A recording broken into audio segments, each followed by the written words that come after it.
Abra a sua Bíblia. Êxodo, capítulo 14. Eu vou ler o versículo 1 e o versículo 15. Êxodo 14.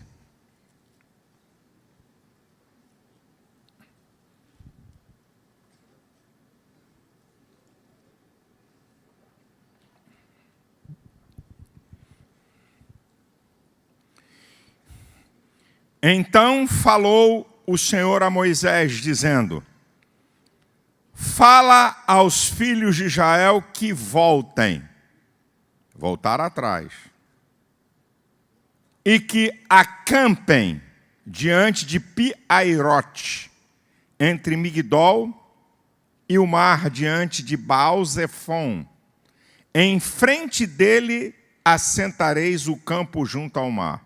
Primeira parte, voltar atrás. Segunda parte, mandou parar. Êxodo 14, versículo 15. Então disse o Senhor a Moisés: por que clamas a mim?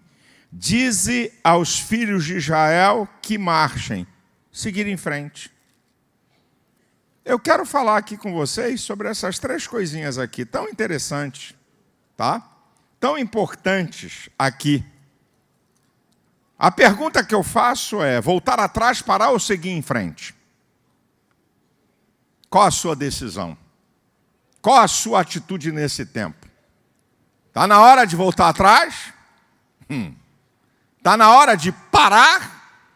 Ou está na hora de seguir em frente? Escute o que eu vou dizer para vocês. Essas três estações têm que estar presentes na nossa vida em algum tempo, em alguma época. Quem te falou que vida cristã é só seguir em frente? Quem é que te falou? Quem falou para você que é só vencer, para frente, vamos embora, Quem te falou?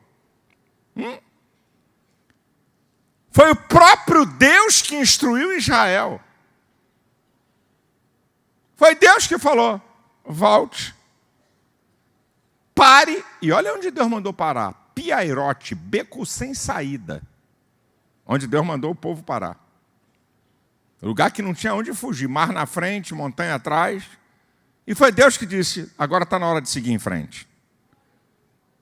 Voltar atrás, parar e seguir em frente é parte de estratégia para se chegar no lugar do propósito, meu irmão. Israel tipifica a igreja. Gálatas 6,16. Tipifica a igreja. O deserto é a nossa trajetória. E na nossa trajetória, quer para a vida material ou para a vida espiritual, tem a hora de voltar atrás, tem a hora de parar e tem a hora de seguir em frente. Então eu quero falar dessas três estações para te ajudar, para você analisar e para você pensar um pouquinho. Então vamos começar primeiro com voltar atrás. Voltar atrás tem vários significados: recomeçar, pedir perdão, consertar, fazer a coisa certa.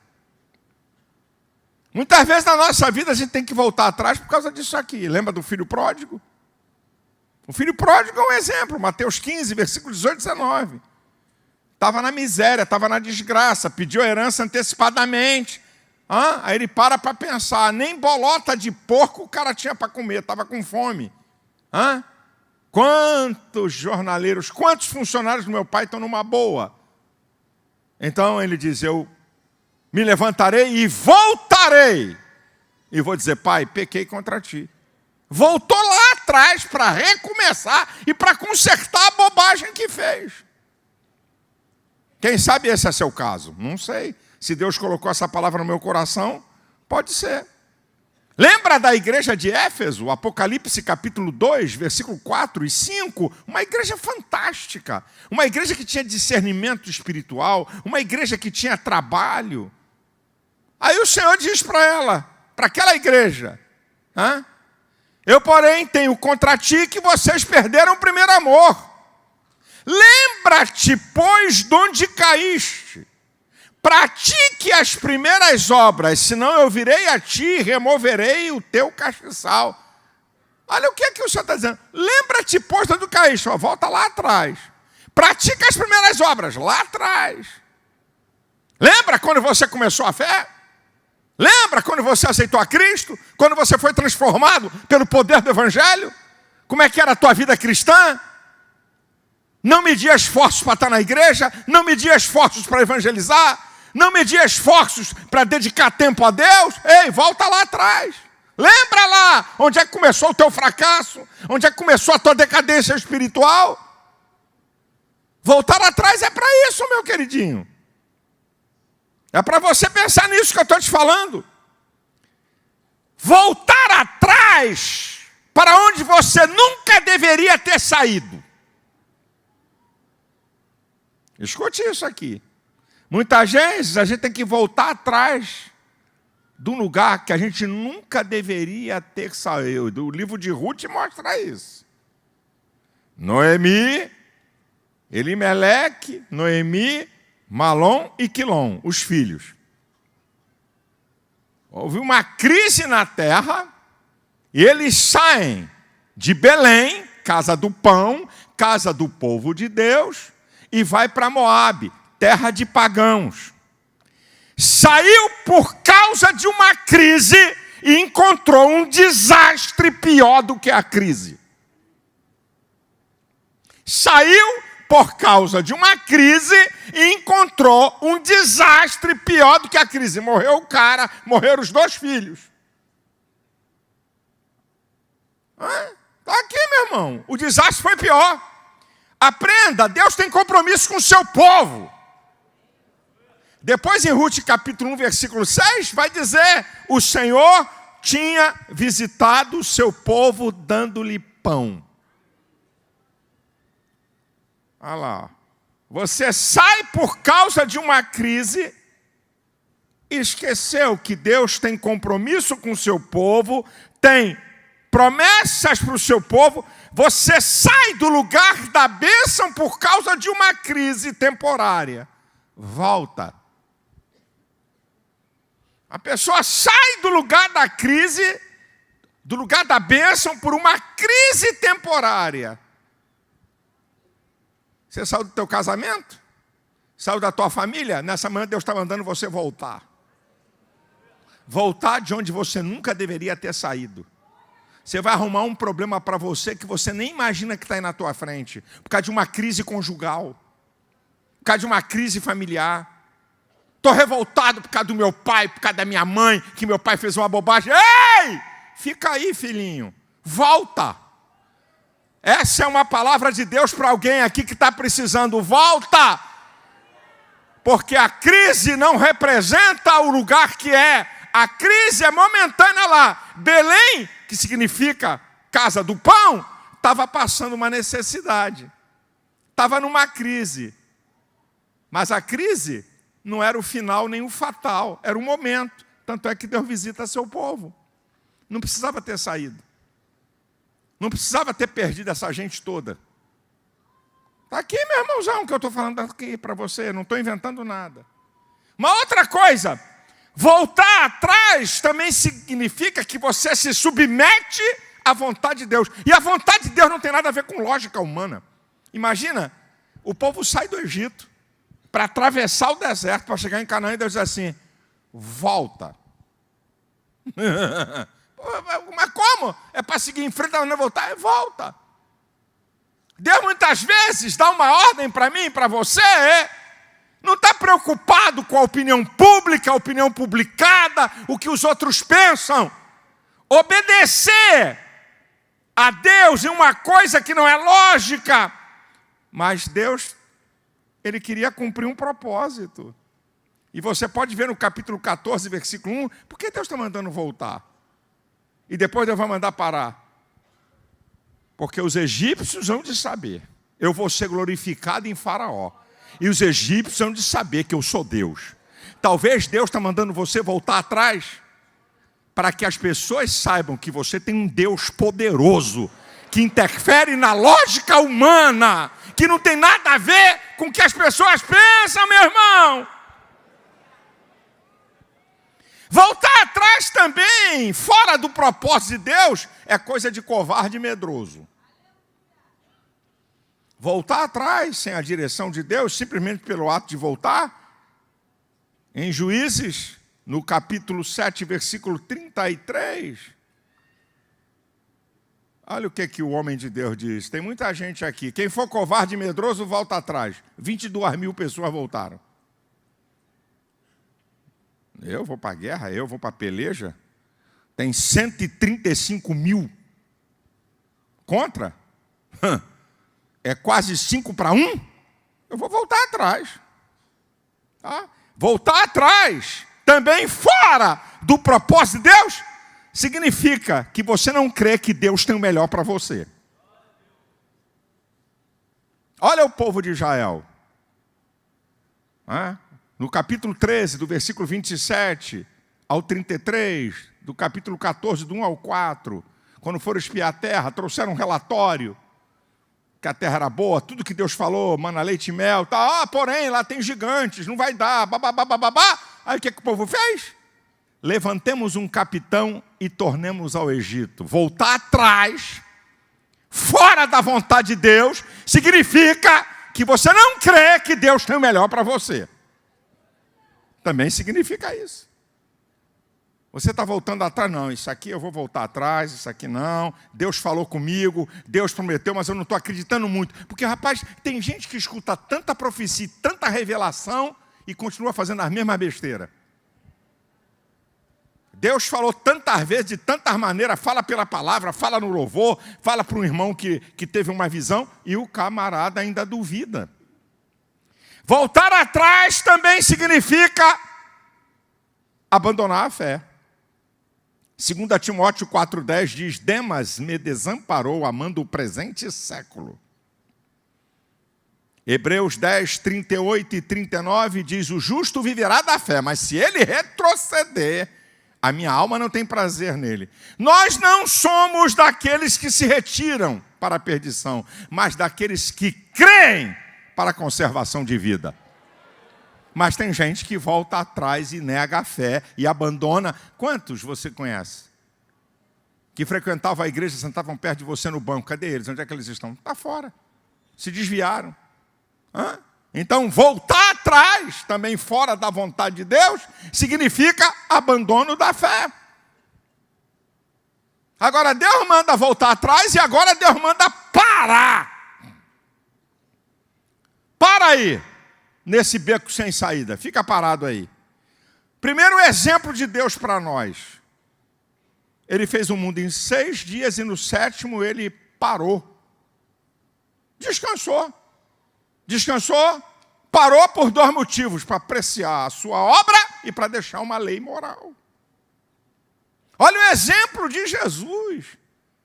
Uma prova que Jesus parava com seus discípulos para descansar está em Marcos 6,31. Ali ele tentou parar, mas não deixaram. Ele falou: vocês já estão trabalhando há muito tempo, vamos atravessar e vamos para o outro lado para descansar. Só que chegou do outro lado, tinha uma multidão. Mas Jesus parava. Jesus parava para descansar. Jesus estava dormindo na popa do barco, numa almofada. Estava descansando na travessia do mar, quando veio a tempestade. Rapaz, o negócio é tão interessante que Deus santificou a parada. Deus santificou a parada. Êxodo 31, 12. O sábado foi santificado para Israel, não é para a igreja não. Mas Deus santificou a parada, irmão. Já viu isso? O sábado é santo. Por que você deve parar? Primeiro, você deve parar por causa de você mesmo. De vez em quando você tem que parar para descansar. Você não é máquina. Tem que parar. De vez em quando você tem que parar. Por causa de você, por causa dos seus. 1 Timóteo 5,8 diz: se alguém não cuida dos seus, negou a fé e é pior do que um infiel. Você tem que parar. Parar por causa da tua família. Parar para descansar. Você tem que parar, irmão. Eu fico achando graça dos evangelistas. Segura aí a pancada aí agora, moçada. Os evangelistas de hoje vão tirar férias. Vai tirar férias aonde? No Nordeste. Arruma uma agenda para pregar no Nordeste. Vai tirar férias aonde? Eu vou para Disneylândia. Arruma uma agenda para pregar em Orlando. E com todo respeito aos senhores evangelistas de hoje, eu fui evangelista há 28 anos e precisava pregar para levantar dinheiro para pagar milhões na televisão. Não era para botar no meu bolso, não. Eu não estou dizendo que é pecado. O obreiro é digno do seu salário. Mas quando eu saía de férias, meu irmão, férias são férias. E eu precisava trabalhar, porque não tinha uma duplicata de televisão vencendo todo mês violenta. E um monte de funcionário. Mas eu parava. Uma vez eu cheguei em Natal para tirar férias, e o chefe do restaurante do hotel era presbítero que dirigia uma congregação da igreja em Natal. Aí ele chegou, né? Primeiro dia não falou nada, no segundo ele se apresentou, pastor Silas, a paz do Senhor. A paz do Senhor, meu irmão. Eu me lembro aqui da cruzada que o senhor fez aqui, no papódromo, como era chamado, o espaço de Natal. Eu fiz um evento gigante lá e tal, uma bênção. Eu dirijo uma congregação aqui. Deus abençoe, irmão. Tá. Primeiro foi o ensaio. No terceiro dia ele, pastor, o senhor vai ficar alguns dias aqui? Eu falei, vou ficar 15 dias aqui. O senhor não quer ir na nossa igreja pregar? Aí eu estava de bermuda, chinelo e camiseta. Eu falei, pode pregar assim? Não, até um susto. Essa é a roupa que eu tenho. Não levava nenhuma camisa mais ou menos para não ser tentada a nada. Naquela época eu estava na televisão, a televisão era um instrumento poderosíssimo de comunicação, eu era conhecido. Aí fui tirar férias com a minha família em Orlando. Bati no lugar, me acharam. Pastor, é só à noite. Vem aqui pregar. Não. Estou de férias. Eu fiquei até com alergia, só o irmão falar que eu tinha que pregar. Comecei a coçar. Uma outra vez, em João Pessoa. Aí eu fui lá, estava no hotel em João Pessoa, o telefone toca, eu estava dormindo de tarde, numa bênção. O telefone do quarto do hotel toca. Falei, caramba, o que está me ligando? Aí o cara da portaria, pastor Silas Malafaia? Tem um pastor aqui na recepção querendo falar com o senhor. Eu não quero falar com ele. Blim. Aí o telefone voltou. Sim. Ele perguntou ao senhor se o senhor vai ficar alguns dias aqui para o senhor pregar aqui na igreja dele. Fala para ele que eu não estou pregando em lugar nenhum, nem prego na parede, nem pregando Bíblia, nem pregando nada. Diz a ele para passar bem, que eu desejo toda a sorte de bênção para o ministério dele, para a igreja dele e para a vida dele. Mas eu não vim aqui para pregar. Tá bom? Boa tarde. E outra, não me chama mais de tarde no telefone, por obséquio. Plim. Eu fico bobo, rapaz, não para. E você não precisa ir para o hotel. Já contei aqui. Você não precisa ir para o hotel para descansar. Você descansa como pode, você descansa onde pode. Eu me lembro quando eu passei a ser pastor aqui, que eu instituí e disse assim, eu quero que tudo que é pastor tire 20 dias no mínimo de férias no ano. Eu quero. Se programa aí para tirar. Aí um pastor querendo marcar ponto comigo, eu estava novo aqui, disse, pastor Silas, pois não, irmão, é que a nossa filial está com muitas demandas e eu não vou tirar férias. Eu nem para ele disse assim, eu não vou tirar férias, eu não tenho como tirar férias. Eu falei, então a igreja vai tirar férias de você. Já que você não quer tirar férias, é a igreja que vai tirar férias de você. Você está proibido de pisar na igreja por 20 dias. Ok, irmãozão? Tem mais alguma coisa para falar? Não. Sim, senhor. Acabou o papo. Pronto, você não quer tirar férias, a igreja tira férias de você. 20 dias que não aparece lá. Vai para a praia. Vai levar uma caixa de isopor com groselha, com sanduíche, com farofa. Vai te virar, meu irmão. Vai descansar, rapaz. Você não é máquina, cara. Isso vale para qualquer um aqui, rapaz. Deus descansou, Deus fica cansado, meu irmão. Por algum acaso Deus fica cansado. E muitas vezes você tem que parar, sabe por quê? O que está fazendo? para você dar prioridade para uma outra área. Escuta o que eu estou dizendo aqui para você. Você está aqui numa prioridade tua, aqui fazendo um monte de coisa, mas tem uma outra área que apareceu uma deficiência. Pare. Posso contar aqui o exemplo aqui, a minha querida que está aqui na minha frente. Eu era evangelista, eu tinha uma regra como evangelista. 5 dias fora no máximo. Eu não ficava fora da minha casa mais do que 5 dias. O limite máximo era 5 dias, tinha que voltar à base. Uma outra regra minha, um final de semana fora e outro final de semana tinha que estar na minha casa e na igreja, que eu era evangelista, aqui na Assembleia de Deus da Penha. Então, um final de semana fora, o outro estava. Então eram regras minhas regras. Mas o pau cantava. Eu cheguei a pregar 90 vezes em 70 dias.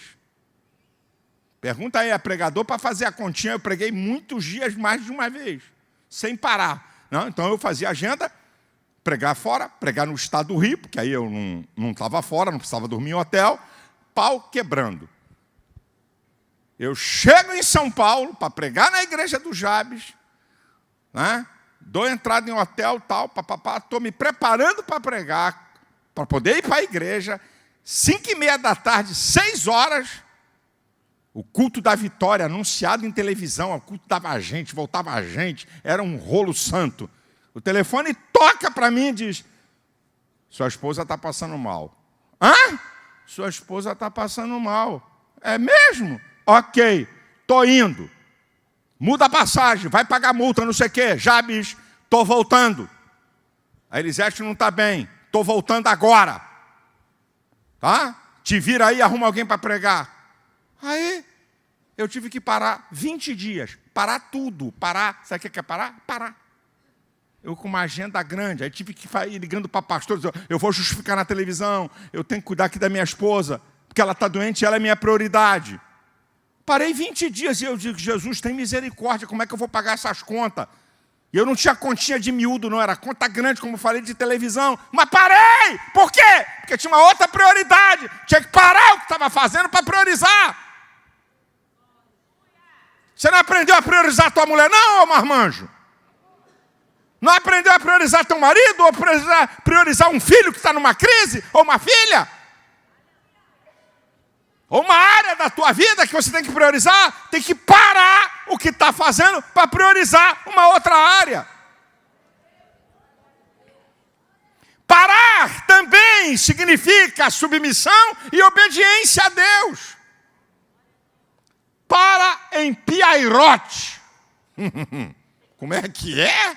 Voltei atrás, ainda tem que parar no beco sem saída. É, para aí. Fica aí. Agora vamos para o Novo Testamento. Em Lucas 24, 49, o Senhor disse, ficai em Jerusalém até que do alto sejais revestidos de poder. Mandou parar em Jerusalém os discípulos. Aí você vai para Atos capítulo 1, versículo 3 e 4, do capítulo 1, Jesus, durante 40 dias, Jesus ressurreto, durante 40 dias aparece para seus discípulos e afirma para eles, fiquem aí em Jerusalém até que a promessa venha do alto. Aí você vai para o versículo 13 e 14 de Atos 1. 40 dias, Pentateuco, ou Pentecoste, 50 dias. Então, diz lá no texto, que eles foram para o cenáculo, Jesus é assunto aos céus, 10 dias parados no cenáculo, orando, jejuando e buscando a Deus. 10 dias. Ficaram 10 dias parados, até que do alto seja revestido de poder. Obediência. Não sai de Jerusalém, não. Antes da sua morte, Jesus já tinha avisado ele, ninguém sai de Jerusalém. Fica lá em Jerusalém. Depois Jesus, ressurreto, avisa de novo. Fique aí, até que do alto seja revestido de poder. Jesus é assunto dos céus, eles vão para o cenáculo, para orar, para buscar a Deus. 10 dias. E aí diz lá, Atos capítulo 2, e de repente, um vento veemente e impetuoso, um som.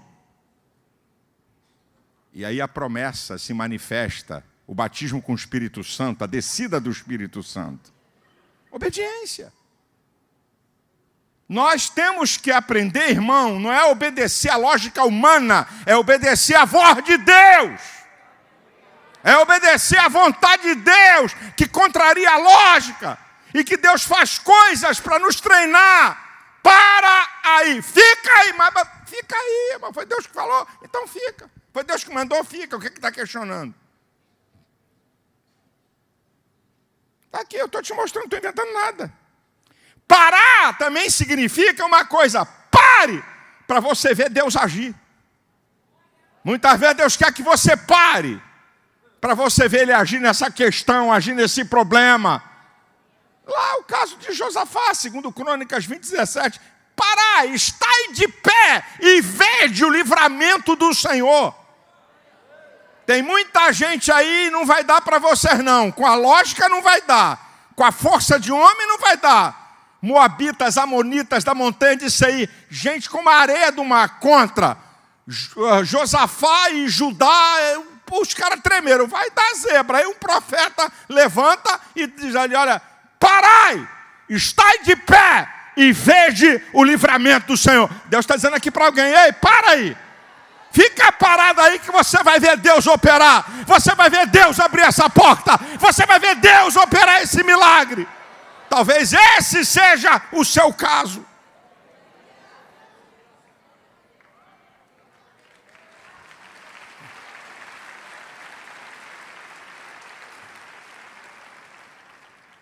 Agora, queridão, tem a hora de voltar, tem a hora de parar e tem a hora de seguir em frente. Por que seguir em frente? Primeiro, para concluir algo que já começou. Deus não é Deus de coisas pela metade. Aquele que começou em vós a boa obra aperfeiçoará até o dia de Cristo. Filipenses 1:6. Lembra do vale de ossos secos? O vale de ossos secos mostra que Deus não é Deus de coisas incompletas. É Deus de coisas completas. Um vale de ossos sequíssimos, profetiza sobre esse vale, e aí vem carne, e vem nervo, e vem pele, mas ainda é corpo de morto. Profetiza a vida, até que se levantou um poderoso exército daquele vale de ossos secos. Você lembra de Gideão? Em Juízes 8:4, já cansados, mas ainda perseguindo. O que é que esse texto está dizendo? Eles tinham derrotado 120 mil midianitas, mas faltavam 15 mil. E entre os 15 mil estavam os reis e os príncipes. Mesmo cansado e esgotado, 300 homens lutando contra 120 mil homens já tinham sido derrotados. Não é brincadeira, é uma luta inglória no sentido da lógica humana. Mas ele vai dizer, já cansados, mas ainda perseguindo. Isso é, até concluir. Porque já estavam com quase 90% da vitória. Só que aqueles quase 10%, ou mais um pouco de 10%, tinham os reis e os príncipes. Gente que tinha autoridade e liderança para se refazer. Nós temos que alcançar esses caras, porque a derrota vai ser total. Deus falou que ia entregar na nossa mão. Queridão, não pare pela metade. Não fique satisfeito com meia bênção. Deus não é Deus de meia sola. Deus não é Deus de meia bênção. O que Ele te prometeu, seja fiel, Ele vai cumprir. Ele vai completar. E o que você começou, complete. Termine. Não deixe nada pela metade, meu filho. Porque Deus não é Deus da metade. Seguir em frente também é uma prova de obediência à vontade de Deus. O povo estava, Senhor, estavam lá, parados, em Piairote. Senhor, o faraó atrás, o mar na frente. Ei, por que estão orando? Diga ao povo que marche. Diga ao povo que siga em frente. Mas tem o mar, siga em frente, rapaz. Abrir o mar é comigo. Caminhar é com vocês. Para eu abrir o mar, tem que caminhar. Parado não vai ter mar aberto. Deus está dizendo isso para você. Siga em frente. Siga em frente, que Deus vai abrir as portas que estão fechadas. Siga em frente, que Deus vai derrubar as muralhas que estão impedindo. Siga em frente. Se esse é o teu caso, siga em frente.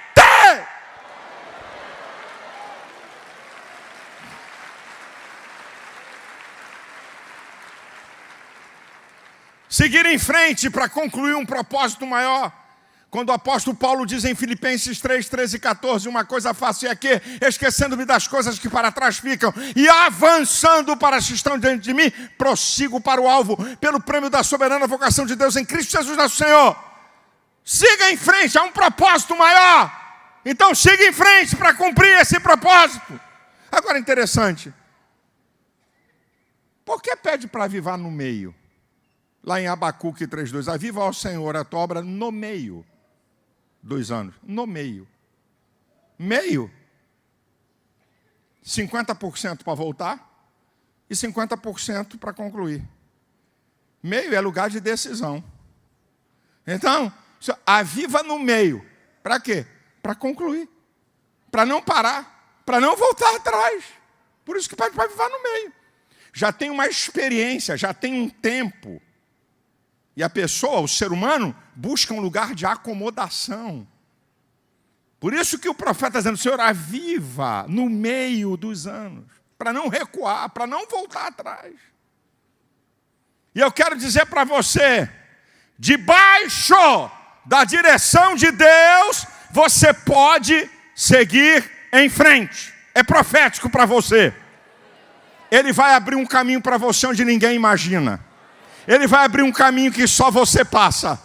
Ele abriu o mar, ninguém imaginava que ele podia abrir o mar. Nem o povo de Israel, nem os egípcios. Só Israel passou a pé enxuto. O caminho que Deus abre para você, inimigo não passa. O caminho que Deus abre para você, quem quer impedir a tua trajetória não entra. Só você vai entrar. É profético para a tua vida. Deus está mandando você seguir em frente. Não tenha medo de homem, não tenha medo de situação, não tenha medo de adversário, não tenha medo de luta, nem tampouco da sua limitação. Siga em frente. Ele vai te dar a vitória.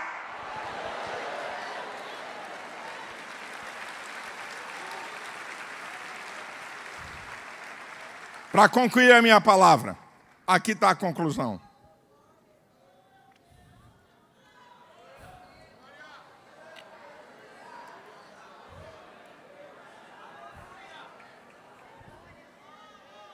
Tanto voltar atrás, tanto como parar e tanto como seguir em frente, dentro da vontade de Deus é a coisa certa. Voltar atrás, parar ou seguir em frente, dentro da vontade de Deus é a coisa certa. Segunda conclusão. Você tem dúvida? Será que eu tenho que voltar atrás? Será que eu tenho que parar? Ou será que eu tenho que seguir em frente? Meu querido, minha querida irmã, você tem dúvida? Fale com Deus. Ore. Peça a Deus a direção, meu irmão. Peça a Deus para te responder. Ele vai dar a direção, Ele não vai deixar você perdido.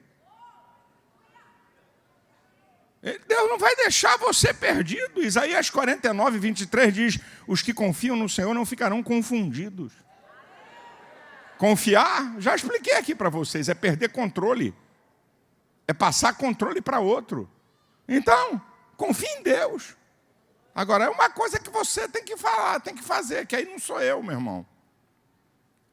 Quando Davi escreveu o Salmo 27, ele escreveu esse salmo no meio de guerra. No meio de perseguição, no meio de luta.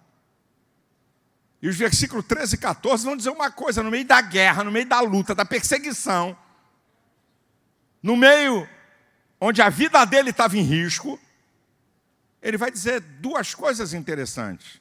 Pereceria sem dúvida se não cresce que veria o bem do Senhor na terra dos viventes. Espera, pois, no Senhor. Anima-te.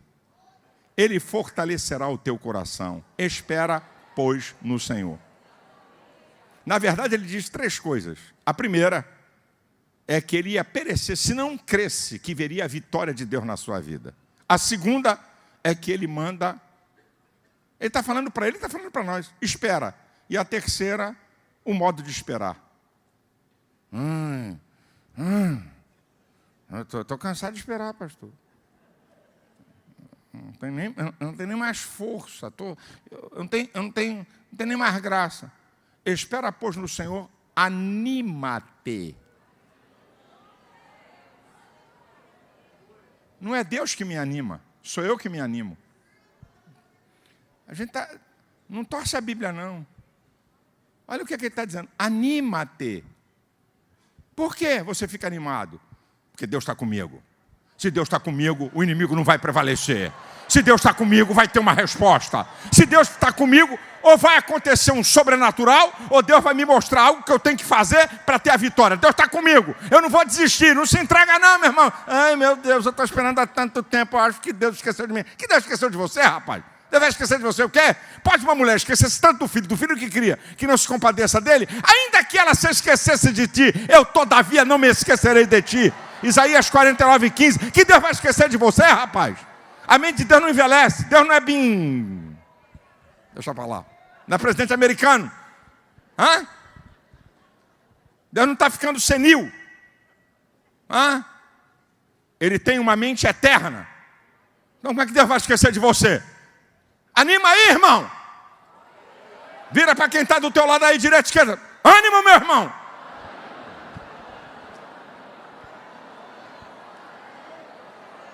Melhor esse negócio aí, diga assim: espera com ânimo, meu irmão. Vamos lá. Espera com ânimo, meu irmão.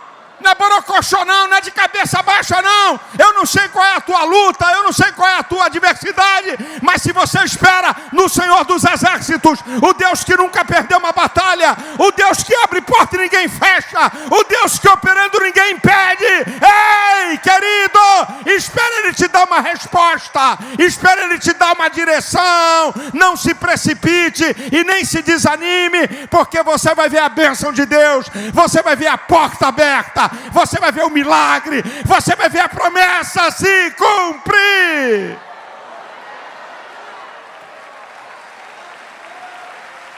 Aleluia! Não sei se você tem que voltar atrás, não sei se você tem que parar, não sei se está na hora de seguir em frente, mas qualquer posição dessa, dentro da vontade de Deus, é vitória para a sua vida.